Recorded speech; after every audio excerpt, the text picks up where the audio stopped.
Well, it's been kind of crazy the last week or so with everything that's going on with this coronavirus, but I guess the good thing something that you can do and not be around people is go out fishing. You know, the fishing's been really good. It's changing a bunch right now because as I'm doing this video, it rained all night. Lake's been coming up. It's actually been coming up about an inch an hour for the last 12 hours or so. But right now the lake level's at about 918 and 3/4, and it's probably going to rise quite a bit. So it's gonna change a lot of what's been going on in the fishing. But there's a lot of different things you can try with that water coming up. When I was out day before yesterday, I was surprised. Water temperature really hasn't changed that much. It's still right around the 50-degree mark. But a lot of this water that's coming into the lake right now was real warm last night. It's going to help warm it up quite a bit. And something that a person will want to check is a lot of this water that's coming in from all this runoff is going to be a lot warmer than the lake water. It's going to wash a bunch of nutrients, night crawlers, stuff like that into the lake. It's going to get the shad active in the back of the creeks. Be a good place to go back in and search where all the runoff is coming in, whether it be back of a pocket, back of a creek. And a lot of times you'll find a lot of debris, leaves and stuff like that, but if you go far enough back, after all that's pushed out, it'll be fairly clean water, back in them pockets. Before I get into the fishing report, I want to give a shout out to Jim Lovin for winning the Web Outdoors last weekend at both shows, and also Phil Stone and Brian Vaughn for winning the Anglers in Action here on Table Rock. There was, goodness, I don't know how many limits of fish came in both events, but overall the fish have been really biting good, and they've been biting a little bit of everything. But like I said, the crankbait bite, jerkbait had been really strong, jig bite. But I think something's going to come into play quite a bit now, especially with the water coming up, is spinnerbait. Lake keeps coming up, it's going to be hard to get to the shoreline. So we're going to be fishing way over the top of the buckbrush, going to be in the trees. And in the past, when we have big, increases of water like this, what's been a real good bait has been a spinnerbait. And what I'll do is I'll match the color of the spinnerbait according to the water. Naturally the upper rivers are going to be chocolate brown, and there's going to be a lot of stain throughout the lake. But if the water is real dirty, I'm going to use something with some Colorado blades, some thumper blades, something that'll make a lot of noise. I'll usually throw a 3/8 or ½ ounce. And a lot of times you're fishing it over the buckbrush and you're actually trying to get to the bank where there's some clear areas where you can get to the bank. If the water comes up, 3-4 feet, going to be a lot of places you can't even get to the bank. So you're going to have to be fishing through the timber around the buckbrush. One thing I didn't mention that had been a problem is the slime had been real bad on the bottom. When you're trying to throw a crankbait or a jig or any kind of bottom bait, been getting mossed up real bad. But I've got to believe with the water coming up like it is, that's going to put that moss out there a lot deeper. So hopefully the moss, shouldn't be an issue. Now, if the water's a little clearer, I'll probably use a, tandem willow leaves, like a ½ ounce War Eagle, Screaming Eagle. And basically that's a bait with 1/4 ounce blades, but it has a ½ ounce head where you can fish the bait a little faster, get it to drop down a little bit deeper. Another good one is the same color as the one with the double Colorados, but it's a coleslaw with white blades. A lot of times in the springtime in this dirty water, I like to throw a lot of painted blades.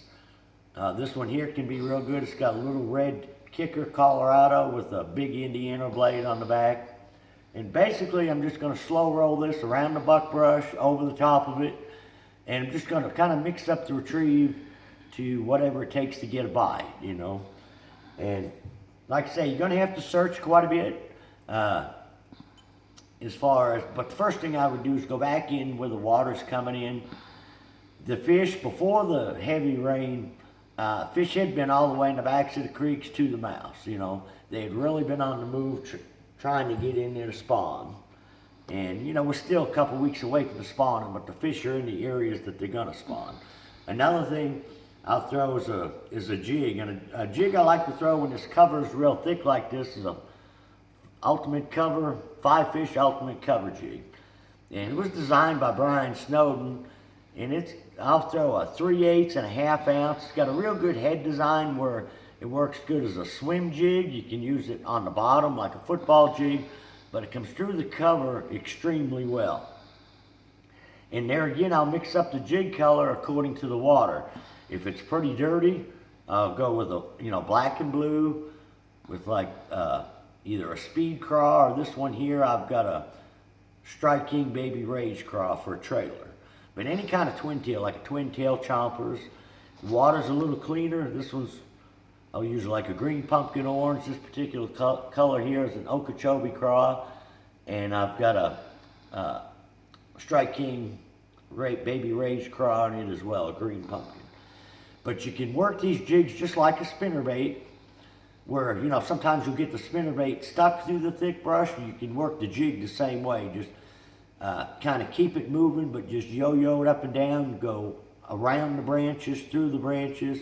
A lot of times if the water gets up real high, there's just so much cover in the water, it's hard to flip everything from the top of the bush to the bottom, because some of the bushes may end up with 8 or 10 foot of water in them. And that's usually where the spinnerbait is good, because you can cover a lot of water over the tops of the bushes. But if some of it's too thick, or if you find you got to slow your presentation down a little bit, pick up a 3/8 or 1/2 ounce ultimate cover jig, work it through that cover. A lot of times, excuse me, what we'll look for is gets up real high, people's backyard, isolated trees in the yard, or areas that have been mowed or cleaned. You get up there, any kind of isolated cover on them flatter banks. Prior to the rain, there had been a good secondary point bite on jerkbaits, and the crankbait had been real good on a lot of transition banks where it goes from chunk rock to pea gravel. And the different crankbaits that have been working were, rock crawler, wiggle warts, Strike King square bills, anything, crawdad colors, browns and reds. Now the square bills will still work extremely well along the buckbrush, over the top of it, down through the side as well. It seems like the wiggle wart and the rock crawler won't come through the brush as well as the square bills will. So that gives you another option. As far as the Alabama rig, I think, a lot of the fish before the rain had been moving up higher in the water column, where the crankbaits and the jigs and things like that were working a little bit better. I know this past weekend, I believe the guys that won the Anglers in Action, their better fish came on jigs in boat docks. That 12 to 15 foot range around brush piles in the mid-James area. But, this, like I say, all this water coming in is really going to change the color throughout the lake. Lake fishing is going to be extremely good. There's no tournaments. Everything's kind of shut down for the next 2 or 3 weeks. So the lake is going to be real quiet. Gas is cheap. So it's a good time to get out there. And you don't have to be around a bunch of people. Just you and one other person in the boat and go out and catch them. So till next week, good luck, good fishing.